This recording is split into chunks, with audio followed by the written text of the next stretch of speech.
Pernah nggak sih kalian kebingungan nyari saham yang bagus untuk day trading dari kurang lebih 900 saham yang ada di bursa kita?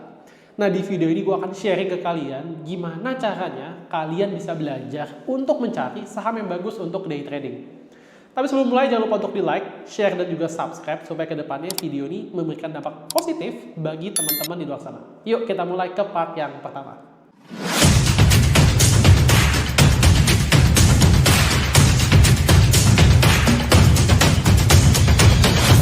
So, sebelum mulai ke sesi utamanya, gue akan sedikit refresh dulu ya, bahwa inti utama dari day trading itu cuma dua, teman-teman.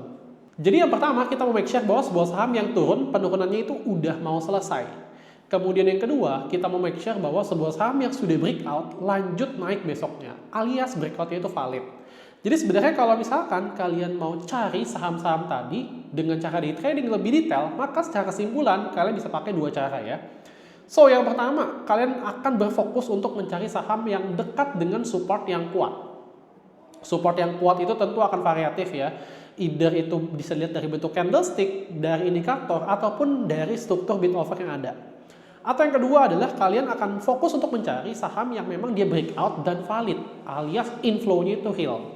Ya, kurang lebih inti utamanya seperti itu.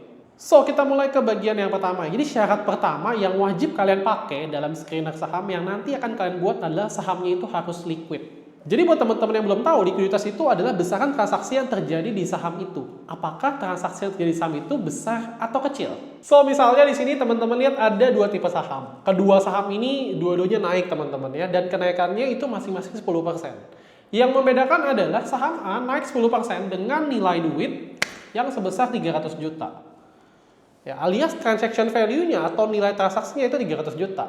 Kemudian saham B, teman-teman lihat di sini, naik 10% juga dengan nilai transaksi 3 miliar.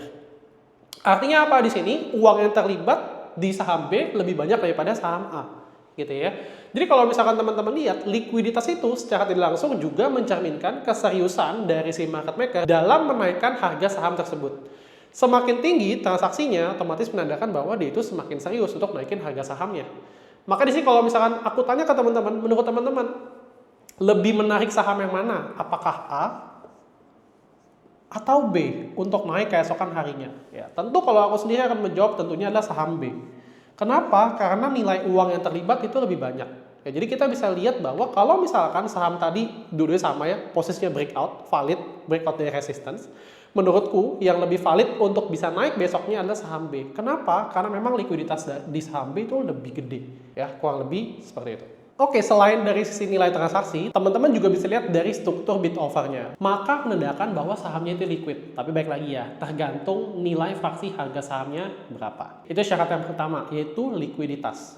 Jumlah uang yang terlibat itu tentu akan menarik untuk kita lirik sahamnya. Syarat yang kedua. Nah, syarat yang kedua adalah sahamnya itu volatil. Ya. So, volatilitas itu maksudnya apa? Sahamnya itu liar bergerak ya dalam beberapa waktu ke belakang. Jadi biasanya saham-saham yang memang cenderung untuk diam akan menyulitkan day trader untuk trading di sana. Nah, volatilitas ini teman-teman bisa lihat dari dua hal ya. Selain memang dari sisi bentukan trennya, teman-teman bisa lihat dari dua indikator. Yang pertama adalah indikator ATR, Average True Range, atau indikator Bollinger Bands. So, kalau misalkan kita ngomongin tentang volatilitas, maka dua indikator ini akan memegang peran. Yang pertama adalah ATR atau Average True Range. Ya. Kalau misalkan saham itu benar-benar volatil, maka biasanya ATR-nya itu akan berada di atas teman-teman. Ya, akan cenderung untuk uptrend ATR-nya. Ya. Sedangkan untuk Bollinger Bands, ketika memang sahamnya itu volatil, maka biasanya mulutnya ini akan kebuka lebar. Ya. Kalau misalkan ini adalah kondisi yang uptrend, kalau yang ke bawah otomatis mulutnya akan melebar ke bawah. Ini untuk kondisi yang downtrend ya. Jadi kedua indikator ini akan menandakan volatilitas saham itu. Bayangin kalau misalnya ya Bollinger Band ini nggak kebuka alias cuma kebuka dikit aja. Maka artinya adalah sahamnya itu nggak volatil. Susah nggak untuk kita tradingin? Jawabannya susah. Ya, akan susah bagi kita, bagi seorang trader, terutama day trading gitu ya, untuk mendapatkan spread keuntungan yang gede. Kenapa? Karena sahamnya nggak volatil, alias sahamnya di situ-situ aja gerakannya, kurang lebih seperti itu. Oke, syarat yang ketiga adalah sahamnya itu sebisa mungkin ada sinyal positif atau katalis. Maksudnya seperti apa? Jadi kalau misalkan saham tadi misalnya naik gitu ya, kemudian ada katalis positif yang mendukung saham tersebut untuk naik, maka kita bisa bilang bahwa saham tersebut memang valid, akan lanjut naik besoknya. Contoh beberapa katalis positif yang ada, misalkan ada corporate action, sektor yang lagi hype, memang break resistance atau continuation pattern tertentu yang terbentuk. Contoh paling simpel adalah misalkan beberapa waktu lalu ya, Donald Trump bilang tarif dan juga diikuti oleh perang gitu ya, maka harga gold naik. Dan kemudian teman-teman lihat nih, oke, harga saham emas itu breakout dari resistance, ya volumenya gede, breakout dari resistance dan risk rewardnya menarik. Maka kita bisa expect bahwa ketika beli sahamnya tadi di sore hari, besoknya akan lanjut naik. Kenapa? Karena katalis positifnya masih ada. Kalau misalkan sahamnya memang lagi disupport, katalis positifnya apa? Biasanya nih, aku akan lihat dari sisi struktur bid offernya dan juga supportnya. Ketika memang benar dia turun dan lagi di area support kuat, ditambah bidnya itu cukup tebel-tebel ya di area support tadi, maka kita bisa bilang bahwa ini katalis positif bahwa saham ini kemungkinan besar akan ketahan. Balik lagi ya, kemungkinan besar, bukan pasti akan ketahan. Nah, kita lanjut ke part yang keempat. Kita akan ngomongin tools ya, alat bantu yang bisa kita gunakan untuk membantu proses screening kita semuanya. So far untuk tools dalam day trading, gue pakai 3 tools utama. Yang pertama adalah top gainer. Top gainer ini biasanya gue untuk mencari saham-saham yang memang breakout ya, dengan volume yang oke, dengan value yang oke, dan juga dengan chart yang oke. Kemudian yang kedua gue pakai candlestick screener ya. Jadi kalau misalkan nih suatu saham habis turun banyak, kemudian tiba-tiba muncul candlestick reversal yang bagus dan gue lihat setupnya menarik, nah maka gue bisa lirik untuk entry juga. Yang ketiga gue pakai aplikasi pihak ketiga, yaitu dari Saham Indonesia, dimana nanti aplikasi ini akan membantu teman-teman melakukan proses screening dengan lebih detail. Contoh misalkan teman-teman mau screening saham-saham yang dekat dengan kriteria moving average tertentu, maka teman-teman bisa masukin formulanya di aplikasi Data Saham Indonesia ini, dan kemudian ya teman-teman tinggal execute aja screenernya seperti apa. Nah, menariknya adalah kalau misalnya teman-teman menggunakan aplikasi Data Saham Indonesia, maka teman-teman bisa menggunakan moving average yang tidak umum. Contoh misalnya, moving average yang umum kan 10, 20, 50, 200, itu kan yang umum kan. Teman-teman mau pakai nih, contoh deh moving average yang memang lagi di area Fibonacci, misalkan 13, ya 21, 34. Ya, teman-teman mau lihat apakah benar nih saham ini akan mantul ketika menyentuh area tadi, maka teman-teman bisa modifikasi di sana. Ya, contoh lain misalkan teman-teman mau cari saham yang memang baru aja breakout dari moving average, nah itu juga bisa. Yaitu menariknya ketika teman-teman menggunakan aplikasi Data Saham Indonesia. Ya, cuma memang aplikasi ini memang teman-teman harus subscribe dulu ya, supaya teman-teman bisa mendapatkan manfaat yang maksimal. Karena teman-teman bisa screening lebih dari 3 kali sehari. Nah, kalau misalkan teman-teman memang mau belajar lebih detail terkait aplikasi Data Saham Indonesia, gue butuh bantuan teman-teman ya.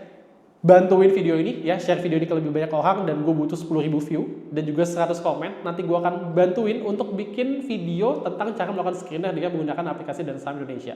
Ya, itu for free, dan gue akan share screenernya terutama khusus day trading buat teman-teman semuanya. Nah, lanjut secara kesimpulan ya teman-teman ya. So, menurut gue screening itu gampang asalkan kalian ngerti konsepnya seperti apa, ngerti saham yang mau dicari kriteria seperti apa, dan ngerti strategi yang dipakai itu apa.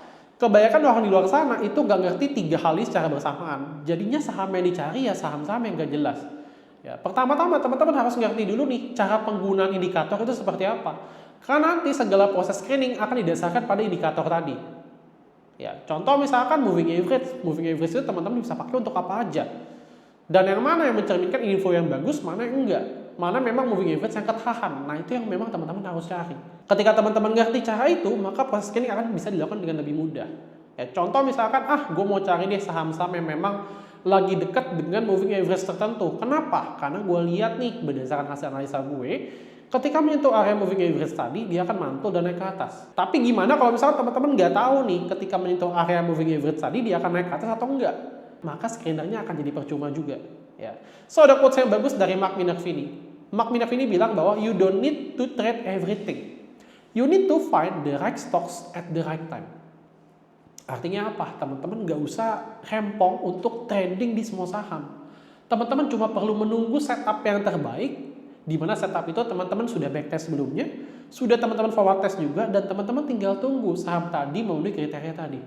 Itu adalah trading yang sebenarnya.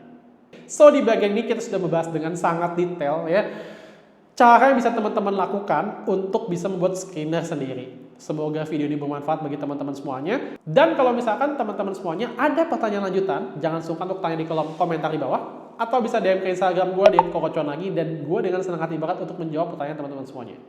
Salam cuan setiap hari.